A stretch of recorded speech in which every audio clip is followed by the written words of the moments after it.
Welcome back to the ELS news. जी हाँ, आज हम बात करने वाले हैं तेलंगाना विधानसभा 2023 के होने वाले चुनाव के बारे में। जी हाँ, आज की डेट में अगर तेलंगाना विधानसभा चुनाव संपन्न होते किसकी बनेगी सरकार, कौन मारेगा बाजी, ये तमाम जानकारी अपडेट आप सभी को इस वीडियो में जानने को मिलने वाली है। तो बने रहेगा हमारे साथ इस वीडियो में लास्ट तक और पूरा जरूर देख लीजिएगा। साथ ही तेलंगाना में 119 सीटों में से पार्टियां हैं BRS, जो पहले TRS थी ना, उसको BRS कर दिया गया है। कैसे किया गया है और क्यों किया गया है ये आपको आगे बताएंगे वीडियो में। और अगली पार्टी है BJP, कांग्रेस और अन्य, इनमें से कौन मारेगा बाजी, ये तमाम जानकारी अपडेट आप सबको इस वीडियो में जानने को मिलने वाली है। तो साथ ही आपने अभी तक ELS न्यूज चैनल को सब्सक्राइब नहीं किया है तो वीडियो के नीचे लाल बटन दिए, इस पर जाके क्लिक कीजिए। चैनल को सब्सक्राइब करके बेल आइकॉन जरूर दबाएगा और ऑल नोटिफिकेशन ऑन कर दीजिएगा। तो चलिए बात करते हैं कि तेलंगाना में TRS पार्टी का BRS पार्टी क्यों किया गया है। तो दोस्तों आपको बता दें कि तेलंगाना के मुख्यमंत्री चंद्रशेखर राव ने अपनी पार्टी तेलंगाना राष्ट्रीय समिति यानी कि TRS का नाम बदलकर भारत राष्ट्रीय समिति यानी BRS कर दिया गया है। इसमें से TRS का नाम BRS करने का फैसला जनरल बॉडी मीटिंग में किया गया है, जिसमें से इसकी घोषणा बुधवार को ठीक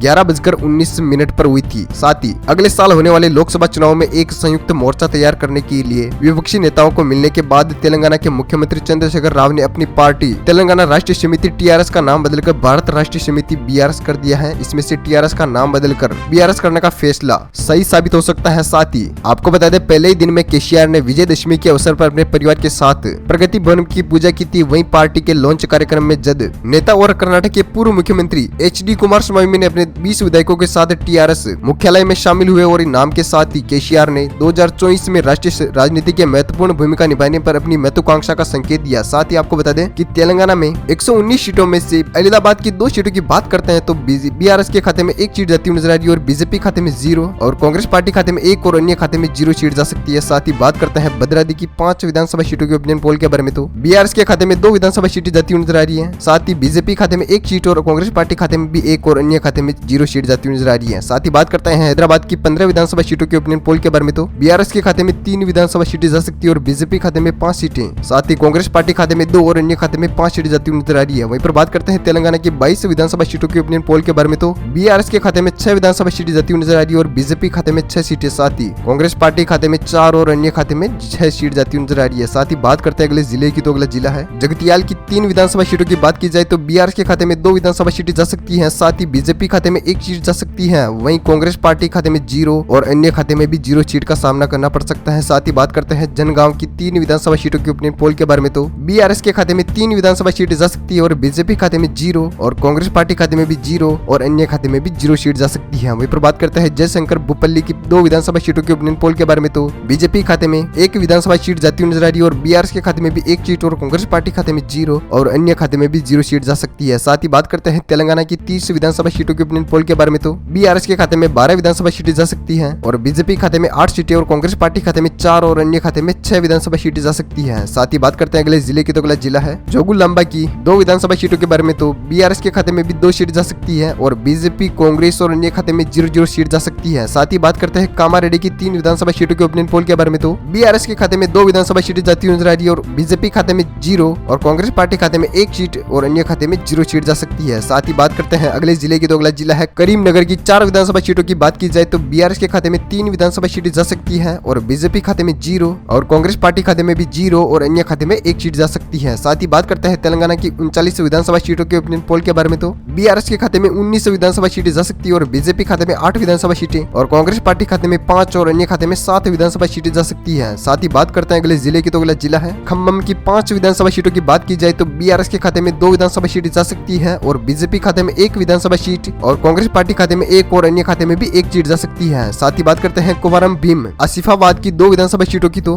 BRS के खाते में 1 सीट जाती हुई नजर आ रही है और BJP खाते में 0 और कांग्रेस पार्टी खाते में 1 सीट और अन्य खाते में 0 सीट जा सकती है। साथ ही बात करते हैं महबूबाबाद की 2 विधानसभा सीटों के ओपिनियन पोल के बारे में। तो BRS के खाते में 1 विधानसभा सीट जा सकती है और BJP खाते में 0 और कांग्रेस पार्टी खाते में 1 सीट और अन्य खाते में 0 सीट जा सकती है। साथ ही बात करते हैं तेलंगाना की 48 सीटों के ओपिनियन पोल के बारे में। तो BRS के खाते में 3 सीटें जा सकती है और BJP खाते में 9 सीटें और कांग्रेस पार्टी खाते में 8 सीटें और अन्य खाते में भी 8 सीटें जा सकती है। साथ ही बात करते हैं अगले जिले की, तो अगला जिला है महबूब नगर की 5 विधानसभा सीटों के ओपिनियन पोल के बारे में। तो BRS के खाते में 3 विधानसभा सीटें जा सकती है और BJP खाते में 0, साथ ही कांग्रेस पार्टी खाते में भी 0 और अन्य खाते में 2 विधानसभा सीटें जा सकती है। साथ ही बात करते हैं मंचरियाल की 3 विधानसभा सीटों के ओपिनियन पोल के बारे में। तो BRS के खाते में 1 विधानसभा सीट और BJP खाते में 1 सीट और कांग्रेस पार्टी खाते में भी 1 और अन्य खाते में 0 सीट जा सकती है। साथ ही बात करते हैं मेडक की 2 विधानसभा सीट के बारे में। तो बीआरएस के खाते में 1 विधानसभा सीट जाती हुई नजर आ रही है और बीजेपी खाते में भी 1 सीट जा सकती है और कांग्रेस पार्टी खाते में 0 और अन्य खाते में भी 0 सीट का सामना करना पड़ रहा है। वहीं पर बात करते हैं तेलंगाना की 119 सीटों में से अगले जिले की बात की जाए तो अगला जिला है मेडल। मलकानगिरी की 5 विधानसभा सीटों की बात की जाए तो बीआरएस के खाते में 4 विधानसभा सीटें जा सकती है और बीजेपी खाते में 0 और कांग्रेस पार्टी खाते में भी 0 और अन्य खाते में 1 सीट जा सकती है। वहीं पर बात करते हैं नगर कुर्लन की 3 विधानसभा सीटों के ओपिनियन पोल के बारे में। तो बीआरएस के खाते में 2 विधानसभा सीटें जा सकती है और बीजेपी खाते में 0 और कांग्रेस पार्टी खाते में भी 0 और अन्य खाते में भी 1 सीट जाती हुई नजर आ रही है। वहीं पर बात करते हैं नलगोंडा की 6 विधानसभा सीटों की बात की जाए तो बीआरएस के खाते में 5 विधानसभा सीटें जा सकती है और बीजेपी खाते में 1 सीट और कांग्रेस पार्टी खाते में 0 और अन्य खाते में भी 0 सीट जा सकती है। साथ ही बात करते हैं तेलंगाना की 72 विधानसभा सीटों के ओपिनियन पोल के बारे में। तो बीजेपी खाते में 12 विधानसभा सीटें जा सकती है। साथ ही बीआरएस के खाते में 39 सीटें और कांग्रेस पार्टी के खाते में 9 सीटें और अन्य खाते में 12 सीट जा सकती है। साथ ही बात की जाए अगले जिले की तो अगला जिला है निर्मल जिला। निर्मल में कुल विधानसभा सीटें हैं 3 जिसमें से बीआरएस के खाते में 2 विधानसभा सीटें जा सकती है और बीजेपी खाते में 0। साथ ही बात की जाए कांग्रेस पार्टी की तो 1 विधानसभा सीट जा सकती है और अन्य खाते में 0 सीट का सामना करना पड़ सकता है। साथ ही बात करते हैं निजामाबाद की 6 विधानसभा सीटों के ओपिनियन पोल के बारे में। तो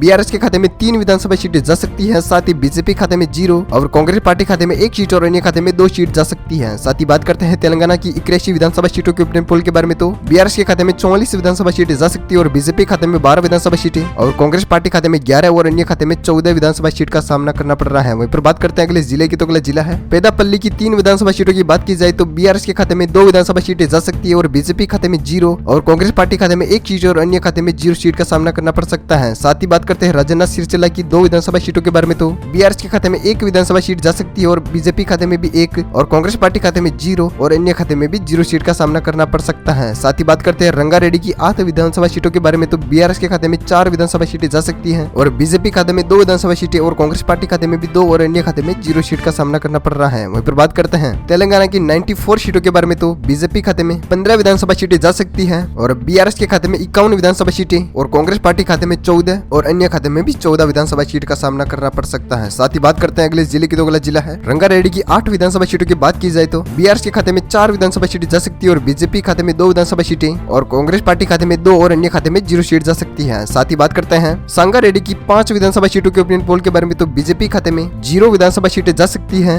और बीआरएस के खाते में 4 विधानसभा सीटें और कांग्रेस पार्टी खाते में 1 और अन्य खाते में 0 सीट जा सकती है। साथ ही बात करते हैं सिद्दीपेट की 4 विधानसभा सीटों के बारे में। तो बीआरएस के खाते में 2 विधानसभा सीटें जा सकती है और बीजेपी खाते में 0 और कांग्रेस पार्टी खाते में 2 विधानसभा सीटें और अन्य खाते में 0 सीट जा सकती है। साथ ही बात करते हैं तेलंगाना की 103 सीटों में से बीआरएस के खाते में 57 विधानसभा सीटें जा सकती है और बीजेपी खाते में 15 विधानसभा सीटें और कांग्रेस पार्टी खाते में 17 और अन्य खाते में 14 विधानसभा सीट का सामना करना पड़ सकता है। साथ ही बात करते हैं सूर्यापेट की 4 विधानसभा सीटों के ओपिनियन पोल के बारे में। तो बीआरएस के खाते में 3 विधानसभा सीटें जा सकती है और बीजेपी खाते में 0 और कांग्रेस पार्टी खाते में 1 और अन्य खाते में 0 सीट का सामना करना पड़ सकता है। साथ ही बात करते हैं विकाराबाद की 4 विधानसभा सीटों के ओपिनियन पोल के बारे में। तो बीजेपी खाते में 0 विधानसभा सीट जा सकती है और बीआरएस के खाते में 4 विधानसभा सीटें जा सकती है और कांग्रेस पार्टी खाते में 0 और अन्य खाते में भी 0 सीट का सामना करना पड़ सकता है। साथ ही बात करते हैं वन पार्थी की 1 विधानसभा सीट के बारे में। तो बीआरएस के खाते में 1 की 1 सीट जाती हुई नजर आ रही है। साथ ही बीजेपी कांग्रेस और अन्य खाते में 0 सीट का सामना करना पड़ सकता है। साथ ही बात करते हैं तेलंगाना के 119 सीटों में से 112 सीटों के ओपिनियन पोल के बारे में। तो बीजेपी खाते में 15 विधानसभा सीटें जा सकती है और बीआरएस के खाते में 65 और कांग्रेस पार्टी खाते में 18 सीट और अन्य खाते में 14 विधानसभा सीट जा सकती है। साथ ही बात करते हैं वारंगल ग्रामीण की 2 विधानसभा सीटों के बारे में। तो बीआरएस के खाते में 1 विधानसभा सीट जाती हुई नजर आ रही है और बीजेपी खाते में 0 विधानसभा सीटें जा सकती है और कांग्रेस पार्टी खाते में भी 0 और अन्य खाते में भी 0 सीट का सामना करना पड़ सकता है। साथ ही बात करते हैं वारंगल अर्बन की 3 विधानसभा सीटों के ओपिनियन पोल के बारे में। तो बीआरएस के खाते में 2 विधानसभा सीटें जा सकती है और बीजेपी कांग्रेस और अन्य खाते में 1 सीट जा सकती है। साथ ही बात करते हैं यद्राद्री की भावनगरी की 2 विधानसभा सीटों के ओपिनियन पोल के बारे में। तो बीआरएस के खाते में 2 विधानसभा सीटें जा सकती है। साथ ही बीजेपी कांग्रेस और अन्य खाते में 0 सीट का सामना करना पड़ सकता है। साथ ही हमने बात कर ली है तेलंगाना की 119 सीटों के ओपिनियन पोल के बारे में। तो स्क्रीन पर आपको दिख रहे हैं आंकड़े, जिसमें से बीआरएस के खाते में 17 विधानसभा सीटें जा सकती है और बीजेपी खाते में 15 और कांग्रेस पार्टी खाते में 19 और अन्य खाते में 15 विधानसभा सीट का सामना करना पड़ सकता है। साथ ही आपकी फेवरेट पार्टी कौन सी है, उस पार्टी का नाम नीचे कमेंट बॉक्स में कमेंट जरूर कीजिएगा, ताकि हमें भी पता चल सके कि आपकी फेवरेट पार्टी कौन सी है। साथ ही आपका नाम उस अगले वीडियो में लिया जा सके। साथ ही आप ELS न्यूज चैनल पर पहली बार विजिट कर रहे हैं तो वीडियो के नीचे लाल बटन दिया, उस पर जाकर क्लिक कीजिए, चैनल को सब्सक्राइब करके बेल आइकन जरूर दबाएगा, ताकि हर लेटेस्ट न्यूज अपडेट आपको मिलती रहे इसी तरह अपने फोन पर। साथ ही लाइक कीजिएगा वीडियो को। थैंक यू, गुड बाय, जय भारत, वंदे मातरम, जय किसान।